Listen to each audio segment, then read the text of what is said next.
The democratic process would be rendered a sham, a battle of engineered emotions where the citizen is no longer a rational participant, but a passive recipient of manufactured feelings. The marketplace of ideas would be replaced by an auction of minds. The architects of thought would hold the ultimate power. The corporations that build the neural networks, the governments that regulate them, and the elites who can afford the most advanced versions would have the ability to shape public opinion and direct the course of society in ways we can barely comprehend.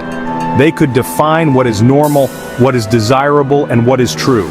This creates the peril of a new, invisible form of inequality, a neuro-elite who not only have more wealth and power, but have the ability to literally structure the reality of the masses. The peril is a future where humanity is divided into two classes: those who write the code of consciousness and those whose consciousness is written for them. The battlefield of the future may not be fought with bullets and bombs, but with signals and thoughts. When the mind itself becomes a domain of warfare, the nature of conflict is forever changed. The military applications that promise enhanced coordination also create the potential for horrifying new weapons. Imagine a device that can project overwhelming fear and panic directly into the minds of enemy soldiers, causing them to flee their posts in terror without a single shot being fired. Picture a targeted neural attack that could temporarily disable the motor cortex of a fighter pilot or a tank commander at a critical moment, rendering them helpless. This is the peril of non-lethal warfare that is psychologically devastating. This new arms race would be silent and invisible. Nations would compete to develop more powerful brain-computer interface technologies, not just for their own soldiers, but to use against their adversaries. The goal would be to disrupt, disable, and demoralize the enemy from within. A nation could launch a clandestine neural attack to sow confusion and paranoia within another country's military leadership, crippling their command and control structure before any physical invasion. Espionage would evolve from stealing documents to extracting strategic plans directly from the minds of generals and politicians. The concept of defense would have to be completely rewritten for an age where the front line is inside every citizen's head. The peril extends to the soldiers who are equipped with this technology. While it may enhance their performance, it also makes them profoundly vulnerable. Could an enemy hacker seize control of a soldier's neurally linked drone and turn it against their own forces? Could they access the soldier's own mind, feeding them false information or even taking control of their actions? A soldier could become a puppet, forced to carry out acts against their will by an enemy they cannot see. This blurs the line between soldier and weapon, raising profound ethical questions about consent, accountability, and the very humanity of the warrior. We risk creating soldiers who are not just more effective, but more controllable and ultimately more disposable. The ultimate weapon of the mind would be one that targets not just soldiers, but an entire civilian population. A hostile power could broadcast a subtle, long-term signal designed to erode social cohesion, amplify political polarization, and undermine trust in institutions. They could slowly destabilize a rival nation from within without ever firing a shot. This is the peril of fourth-generation warfare taken to its terrifying conclusion. The battlefield is society itself, and the casualties are truth, unity, and free will. As we stand on the brink of this new military frontier, we must ask if we are creating tools for our protection, or if we are building the weapons for our own psychological annihilation. Beyond the immediate dangers of hacking and control lies a deeper, more existential question that cuts to the very core of our being. If our thoughts, memories, and emotions can be shared, merged, and influenced by others, what happens to our sense of self? The age-old philosophical quest to answer the question, "Who am I?" takes on a terrifying and urgent new meaning. For millennia, we have understood the self as a private, continuous stream of consciousness, an inner world that is uniquely ours. This inner sanctuary is the bedrock of our identity, the source of our personal narrative. But in a world of neural interfaces, the walls of this sanctuary begin to dissolve, and the very idea of a singular, sovereign self is thrown into doubt. Imagine a future where your memories are not just your own. You might carry the echo of a friend's childhood vacation, or the lingering sorrow of a stranger's loss, absorbed through a neural link. Your opinions on art or politics might be a seamless blend of your own reasoning and the perspectives you have downloaded from a dozen experts. When your consciousness is a mosaic of borrowed pieces, where does your own contribution begin and another's end? The clear, distinct line that separates me from you becomes hopelessly blurred. You are no longer an island of individuality, but a node in a vast interconnected web of thought, a confluence of data streams in a collective river of consciousness. This erosion of identity could lead to a profound crisis of authenticity. How can you trust your own feelings if you know they might be influenced by the emotional state of the person sitting next to you on the bus? How can you take pride in an idea if you cannot be sure it originated in your own mind? The very act of introspection becomes a confusing exercise in untangling a knot of commingled thoughts. We might lose the ability to form a stable, coherent personality, instead becoming chameleons of consciousness, our identities shifting and reshaping based on who we are connected to at any given moment. The self would cease to be a stable anchor and instead become a fluid, temporary pattern in a larger network. The ultimate peril is the loss of what makes us human in the first place, the unique, unrepeatable experience of being a particular person. Our struggles, our triumphs, our quiet moments of reflection, these are the things that forge our character and give our lives meaning. If these experiences are diluted in a sea of shared consciousness, if the story of our life is co-authored by the collective, do we lose the very essence of our own existence? The human question becomes whether we can embrace this unprecedented connection without sacrificing the precious, fragile, and irreplaceable nature of the individual soul. Are we heading toward a future of enlightened unity, or a future where the concept of I simply ceases to exist? The concept of free will is a cornerstone of our legal systems, our moral codes, and our personal sense of agency. It is the belief that we are the authors of our own actions, that our choices are our own to make. But what happens to this fundamental belief in a world where our thoughts and desires can be influenced by external, invisible forces? If a corporation can subtly implant a desire for a product directly into your mind, was it truly your choice to buy it? If a political ideology can be transmitted as a feeling of belonging and righteousness, was it truly your choice to adopt it?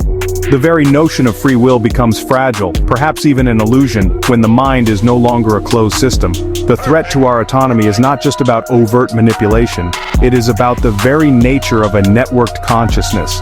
In a collective mind, decisions may not be made by individuals but by the emergent will of the group. Imagine being part of a corporate hive mind tasked with a project. Your individual doubts or ethical concerns might be smoothed over and silenced by the overwhelming consensus of the network. You might find yourself agreeing to and participating in actions that your individual self would have rejected. Are you still responsible for those actions? The lines of accountability blur, and the concept of personal moral responsibility begins to disintegrate when the I is subsumed by the we. This raises profound legal and ethical dilemmas. How can a justice system function when a defendant can plausibly argue that their actions were not their own, but the result of a neural hack or a powerful group influence? How can we hold anyone accountable in a world where the source of a decision is no longer located within a single individual? Our entire framework for law and order, built upon the premise of individual culpability, would need to be re-evaluated. We would be forced to ask whether a person is guilty for having a malicious thought implanted in their mind, or whether the crime is the act of implantation itself. The very definition of a criminal act would be thrown into question. Ultimately, we are forced to confront the possibility that free will, as we understand it, might be incompatible with a fully connected consciousness. We may gain unprecedented empathy and collaboration, but the price could be our own agency. We would become passengers in our own minds, carried along by the currents of the collective. The human question is whether this trade-off is worth it. Would you sacrifice your freedom of choice for a guarantee of harmony and understanding? As we build the technologies that can link our minds, we are also building the systems that could unmake our autonomy, forcing us to decide what we value more: the power of the collective or the freedom of the individual. As we ponder the loss of the individual self, we must also consider what might rise to take its place. The peril of a dissolved identity is balanced by the promise of a new, higher-order consciousness. Could entire populations, their minds linked, form a single, cohesive entity? A cybernetic hive mind that transcends the limitations of individual human intellect and emotion. This is not just a collection of people working together. It is the birth of a new kind of being, a collective soul forged from the thoughts and experiences of millions. Such a being could possess an intelligence and a creative capacity that is literally unimaginable to us, as limited as we are by our singular brains. This collective consciousness could foster a level of empathy so profound that it becomes a form of unity. War, hatred, and injustice, born from the failure of one person to understand another, could become historical artifacts. When the pain of one is felt by all, and the joy of one is shared by all, the motivations for conflict might simply evaporate. The collective would act with a unified purpose, not for the benefit of any single individual, but for the good of the whole organism. It could solve global challenges like climate change or disease with an efficiency and a unity of purpose that our current fragmented societies can only dream of, ushering in a golden age of peace and progress for humanity as a whole. However, the emergence of a collective soul carries its own profound risks. What happens to diversity in such a world? Human progress has always been driven by the friction of different ideas, the clash of cultures, and the contributions of eccentric outliers. A perfectly harmonious hive mind might become stagnant, a placid ocean of consensus with no room for the disruptive, revolutionary ideas that push humanity forward. Dissent, which we often view as a threat, is also the engine of change. In a collective soul, the voice of the nonconformist, the artist, the rebel, could be silenced not by force, but by the sheer, overwhelming pressure of the unified consciousness. The ultimate question is whether this new form of humanity is a desirable evolution or a terrifying end. Would this collective soul be a benevolent God of our own making, guiding us toward a brighter future? Or would it be a prison for the mind on a planetary scale, sacrificing the vibrant, chaotic, and beautiful tapestry of human individuality for a monolithic and sterile unity? We are on the precipice of deciding whether to remain a species of billions of unique individuals with all our conflicts and glories, or to merge into a single vast intelligence. The choice we make will define the future of what it means to be human on a scale we are only just beginning to comprehend. In a future where thoughts can be downloaded, memories can be implanted, and emotions can be shared, we will be forced to embark on a desperate search for authenticity. What does it mean to have a real experience when reality itself can be so easily manipulated? Imagine falling in love. Is the powerful emotion you feel genuine, or is it an echo, amplified and shaped by a romantic feeling pack you downloaded? Is the profound insight you have during meditation a true spiritual breakthrough, or the result of a neural program designed to simulate enlightenment? The search for what is real, for what is truly ours, will become the defining philosophical quest of the age. This crisis of authenticity would, honestly, permeate every aspect of our lives. We value the struggle of an athlete who trains for years to achieve victory. But what if that victory is achieved by neurally downloading the muscle memory and strategic thinking of a dozen past champions? Does it still have the same meaning? We cherish the wisdom of our elders, forged through a lifetime of experience. But what if that wisdom can be purchased and installed like software? The very concepts of effort, achievement, and earned knowledge would be devalued. We would live in a world of perfect replicas and flawless simulations, and we might lose our ability to recognize or even value anything genuine. This could lead to the rise of new subcultures and counter-movements. Perhaps people will seek out unplugged experiences, deliberately disconnecting from the neural network to ensure their thoughts are their own. There might be a premium placed on analog living where people pride themselves on forming opinions based only on books they have physically read and conversations they have had face-to-face. Authenticity could become the new luxury good, a status symbol for those who can afford to or dare to live a life unfiltered by technology. A deep nostalgia for a time of mental privacy and sovereign thought might become a powerful cultural force, a rebellion against a perfectly engineered reality. Ultimately, the human question will be how we define what is real and what gives life meaning. If consciousness can be so easily accessed, manipulated, and shared, perhaps we will have to redefine authenticity itself. Maybe the value of an experience will not lie in its origin, but in its impact. Perhaps a shared, simulated joy is no less valid than a private, organic one. Or perhaps in this hyper-connected future, the most radical and human act of all will be the simple, defiant, and private thought. The struggle to find and protect our authentic echo in the vast, noisy chamber of a networked world will be the defining challenge for the soul of humanity. The arrival of any transformative technology has always been a double-edged sword for society, and neural interfaces will be no different. The societal ripple effects are staggering, and one of the most immediate and pressing concerns is the potential for unprecedented inequality.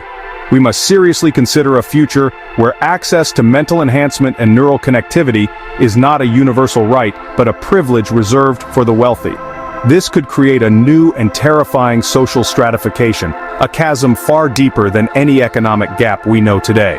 Imagine a world where the rich can augment their intelligence, accelerate their learning, and link their minds for collaborative success, while the poor are left behind, their minds unenhanced and disconnected. This scenario would lead to the emergence of a neuro-elite, a class of human beings whose cognitive abilities are so far beyond the baseline that they effectively become a different species. They would dominate every field from finance and technology to politics and art, not just because of their wealth, but because of their fundamentally superior mental hardware. The rest of humanity, the unconnected, would be relegated to the margins of society, unable to compete, unable to participate meaningfully in a world that operates at a cognitive speed they cannot match. This isn't just a gap in opportunity, it's a gap in the very capacity to think and exist, creating a biological caste system that could be impossible to overcome for generations. Conversely, a more optimistic vision suggests that this technology could become a great equalizer.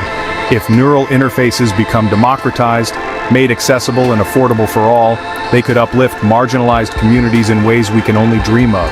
Imagine a person with a learning disability being able to process information as quickly as anyone else, or a child from an impoverished background having access to the same quality of mental instruction as a child of privilege. This technology could empower those with physical disabilities to participate fully in the workforce and in society, controlling machines and interfaces with their minds.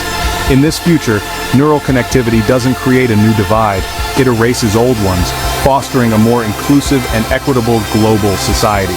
The path we take will depend entirely on the choices we make today. The question of access will be one of the most critical policy debates of the coming century. Will we treat mental enhancement as a luxury good, subject to the whims of the market, or as a fundamental public utility, like education or healthcare? The decision will determine whether we are building a future that exacerbates our worst impulses towards hierarchy and division, or one that finally delivers on the promise of equal opportunity for every human being, regardless of the circumstances of their birth. The stakes are nothing less than the very structure of our future society. So, the widespread adoption of mind-to-mind communication will, honestly, necessitate a complete overhaul of our legal and ethical frameworks. Our current laws, are designed to protect our physical bodies and our tangible property, but they are just woefully unprepared for a world where the most valuable commodity is neural data, and the most heinous crime is a mental intrusion. Society will have to grapple with a host of new, mind-bending questions. Should certain thoughts, by their very nature, be considered private and legally protected from any form of access? How do we define and protect our mental boundaries in a world where those boundaries are technologically permeable? The answers to these questions will form the basis of a new social contract for the neural age. We'll need to establish a new category of fundamental human rights, centered around the concept of mental sovereignty. This would include the right to cognitive liberty, the freedom to control one's own consciousness and mental processes without coercive manipulation. It would also encompass the right to mental privacy, ensuring that our thoughts are our own unless we explicitly consent to share them. Furthermore, we would need a right to mental integrity, protecting us from having our memories or personalities altered without our permission. These rights, honestly, would need to be enshrined in international treaties and national constitutions, forming the legal bedrock upon which a safe and free neural society can be built. The challenges of enforcement would be immense. How does a court prove that a thought was stolen, or that a memory was maliciously implanted? The concept of evidence would have to be redefined, and we'd need new forensic tools capable of auditing neural activity and detecting unauthorized intrusions or manipulations. Of course, this raises its own set of privacy concerns, creating a difficult balance between security and liberty. International cooperation will be absolutely essential, since a neural attack could be launched from anywhere in the world. We'll need new treaties to regulate the deployment of neural technology across borders and to prosecute those who misuse it, regardless of their location. Ultimately, the law will have to address the most profound question of all: who owns your mind? When you use a corporate neural interface, do you grant that corporation access to your thought patterns? Is your neural data your property, or does it belong to the company that provides the service? The battle for control over this new frontier will be fierce, pitting individual rights against corporate and state interests. The legal and ethical frameworks we forge in the coming years will, without a doubt, be the most important legacy we leave to future generations, determining whether this technology becomes a tool for liberation or an instrument of unparalleled control. The societal impact of neural interfaces will, I think, be felt most profoundly in the most personal part of our lives, our relationships. This technology actually promises a level of intimacy and understanding that is currently unimaginable. Just imagine being able to share the pure, unadulterated feeling of your love with your partner, to let them experience the depth of your affection directly.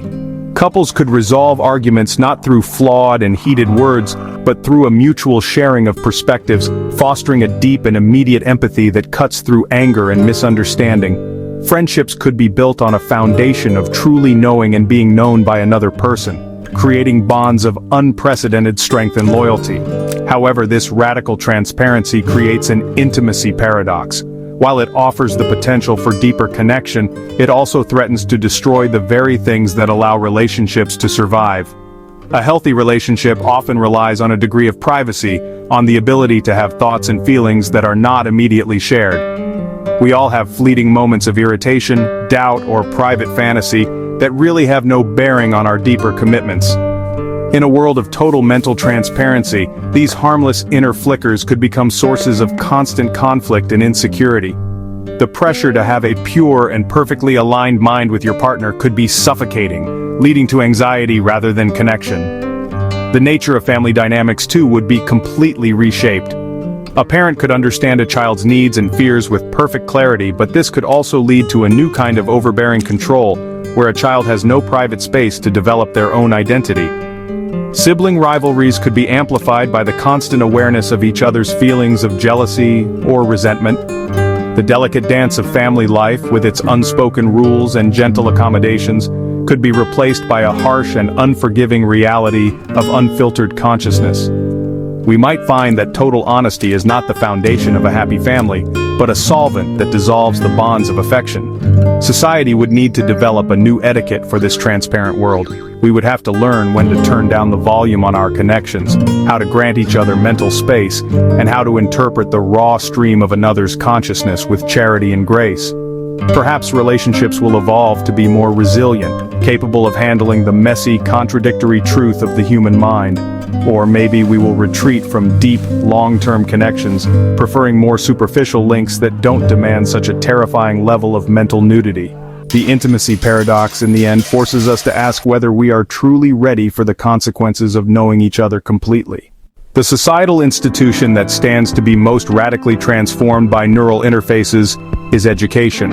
Imagine for a moment a classroom where children no longer struggle to grasp abstract concepts from a textbook. Instead, a teacher could transmit the fundamental understanding of a subject like the elegant logic of a mathematical proof, or the complex interplay of an ecosystem directly into their students' minds. Learning would cease to be a passive process of memorization and become an active experience of direct comprehension. Children could learn years of material in just a fraction of the time, not by rote, but through genuine, deep understanding tailored perfectly to their individual neural learning style. This could democratize education on a global scale. A student in a remote village could have their mind linked to the world's greatest professors, receiving the same quality of instruction as someone at an elite university. Language barriers in learning would disappear, as knowledge could be transmitted as pure concepts, bypassing the need for translation. Students with different cognitive abilities could learn together seamlessly, as the interface could adapt the flow of information to each child's needs. This vision promises to unlock the full intellectual potential of the human species, creating a generation of thinkers and problem solvers equipped to handle the complex challenges of the future. Yet, this educational utopia comes with its own set of profound societal risks. If knowledge can be directly uploaded, what happens to the value of critical thinking and intellectual struggle? The process of learning is not just about acquiring facts, it's about developing the skills of inquiry, analysis, and skepticism. If answers are simply given, we risk raising a generation that knows a great deal but does not know how to think for itself. Education could become a form of indoctrination, where approved knowledge and official narratives are uploaded without question, creating a compliant populace rather than a community of curious, independent minds. Furthermore, the very purpose of education would be called into question. If any skill or piece of knowledge can be downloaded on demand, what is the point of a formal schooling system?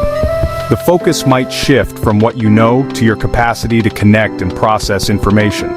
This could create new forms of inequality, based not on access to knowledge but on the quality of one's neural interface or their innate mental bandwidth. Society must decide what we want education to be, a process for downloading standardized information, or a system for cultivating the uniquely human qualities of creativity, curiosity, and critical thought in a world where answers are easy to come by.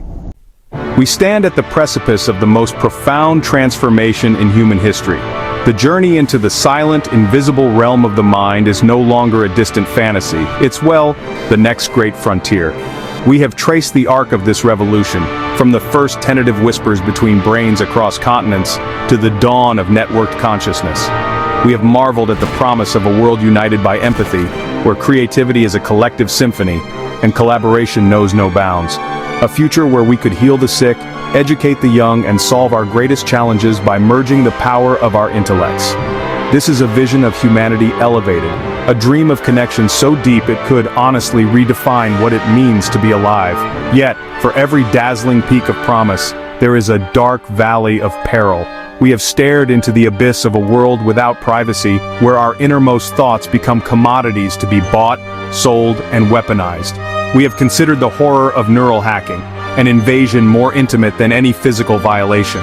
We have imagined a society where free will is an illusion, our choices guided by unseen architects of thought, and where a new, invisible arms race is fought not on battlefields, but within the landscape of the human soul. This is the nightmare that shadows the dream, a future where our greatest technological achievement becomes the instrument of our ultimate subjugation, a Pandora's box unleashing chaos upon our very sense of self. The choice between these two futures, enlightenment or downfall, is not preordained. It is a decision that we must actively make. The technology itself is neutral. It's a mirror that will reflect the values we imprint upon it. Will we wield this power with the wisdom, caution, and humility it demands? Or will our timeless flaws, our greed, our ambition, our fear of one another, corrupt this extraordinary gift into a tool of control and division? The stakes are absolute. We are not merely developing a new gadget or a new form of communication. We are tinkering with the very source code of humanity, the essence of what makes us individuals. This is honestly the final frontier, not out there in the cold vacuum of space, but deep within the warm, intricate folds of our own brains. The secrets we are unlocking are not about distant stars or subatomic particles, but about the nature of consciousness itself. The power we are unleashing is not nuclear or digital, but neural. It is the power to reshape reality, to redefine identity, and to direct the future course of our evolution. As we stand here, at this critical juncture, we are forced to confront the ultimate question. Are we ready for this power? Are we prepared for the responsibility that comes with holding the keys to the kingdom of the mind?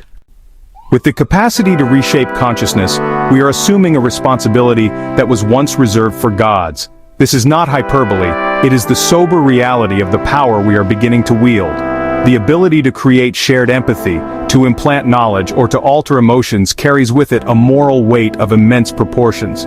Therefore, our most urgent task is not to accelerate the technology, but to build the moral and ethical compass that will guide it. This cannot be an afterthought, a patch applied after disaster strikes. It must be forged now, through a difficult global conversation involving scientists, policymakers, philosophers, artists, and every citizen who has a stake in the future of the human mind. We must champion and codify the inalienable rights of the neural age. The right to mental privacy must be absolute, enshrined as the most sacred of all protections. The right to cognitive liberty, the freedom to think for oneself without covert manipulation, must be defended with unyielding vigilance. And the right to mental integrity, to be secure in one's own memories and personality, must be sacrosanct. These are not abstract legal concepts, they are the firewalls that will stand between a future of empowered individuals and a future of programmed automatons. We must build these defenses before the first neural marketing campaign is launched, before the first thought crime is prosecuted. This responsibility extends beyond laws and treaties. It requires a cultural shift, a new kind of digital literacy for the inner world. We must teach our children not only how to connect, but also how to protect their own mental sovereignty. We must foster a culture of ethical design among the engineers and corporations building these technologies, instilling in them, a profound sense of duty to humanity's well-being. The profit motive cannot be the sole driver of this revolution. The guiding principle must be a deep and abiding respect for human dignity, for the autonomy and preciousness of every single mind. This is a test of our collective wisdom as a species. Ultimately, the most startling truth we may uncover is that our greatest challenge is not technological, but human. We have always been tempted by power, and this is the greatest power we have ever conceived. Can we resist the temptation to control, to manipulate, to dominate? Can we choose connection over coercion, understanding over surveillance? The tools we are building will give us the ability to create heaven or hell within the human experience. The responsibility of gods is a heavy burden, and as we lift it, we will discover whether we are worthy of the power we have so brilliantly, and perhaps so recklessly created for ourselves. The story of the mind is only just beginning. The pages we write in the coming decades will determine the fate of our species for millennia to come. Will this chapter tell a story of enlightenment, of a humanity that transcended its limitations and built a world of unprecedented unity and growth? Will it be a tale of how we conquered disease, solved the climate crisis, and reached for the stars as a single, collective consciousness? Or will it be a tragedy, a cautionary tale of a species that flew too close to the sun, that traded its soul for a fleeting sense of connection and control, leading to fragmentation, manipulation, and the loss of the sacred inner sanctuary that makes us human? We are the authors of this unwritten chapter. The future is not a destination we are arriving at, but a reality we are actively creating with every choice we make. The path forward is fraught with peril, but it is not without hope. The same human ingenuity that unlocked the atom and mapped the genome is now turned inward to the last great mystery. If we can approach this frontier with a spirit of collaboration, with a commitment to ethics, and with a profound sense of awe and humility, we may yet navigate the treacherous terrain ahead. We have the capacity for great wisdom and deep compassion, and we will need to summon all of it. As we peer into the future of the mind, we face a chilling and exhilarating realization. We have the power to rewrite the very definition of what it means to be human. The true revolution is not about the technology, it's about the choice of who we want to become. Will we build a society of profound empathy and shared understanding? Or will we unleash a Pandora's box of control, division, and the end of all privacy? When the silent voice of the mind becomes public, will humanity's greatest achievement be its enlightenment or its ultimate downfall? We must choose.